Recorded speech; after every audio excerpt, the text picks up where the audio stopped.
Amid continuing fiscal year 2025 budget talks among lawmakers, there remain a stack of amendments to Bill 236 to get through, all of which combined total around $100 million. But with only $27 million in excess FY 2024 revenue and operating on a first-come, first-served entertainment basis, which amendments would be made priority?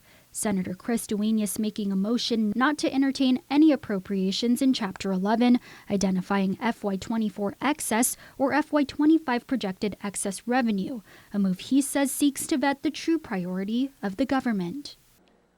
Any revenues that are not as part of adopted revenues as revenues that are identified in this budget are ruled out of order, and we will entertain this as a supplemental appropriation at a later time called by the budget chair.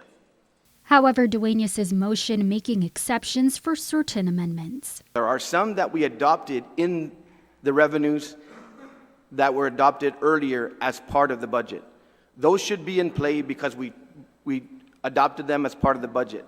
Everything else should be a supplemental appropriation. That caveat applying to amendments like Speaker Therese Terlahi's, which looks to give $500,000 from the general fund to the Department of Public Health and Social Services for grants to the Homeless Coalition or to provide food, shelter, and medical care to homeless individuals.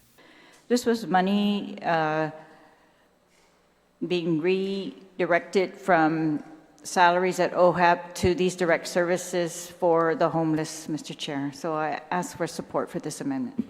Her amendment ultimately passing alongside another one of her efforts to give $250,000 for detox and rehabilitation services to the Guam Behavioral Health and Wellness Center from the same funding source. This comes after Governor Lou Leon Guerrero advocated for local support for the Office of Homelessness and Poverty Prevention after Terlahi introduced her amendment last week. Meantime, Duenas' motion for supplemental appropriation also passed.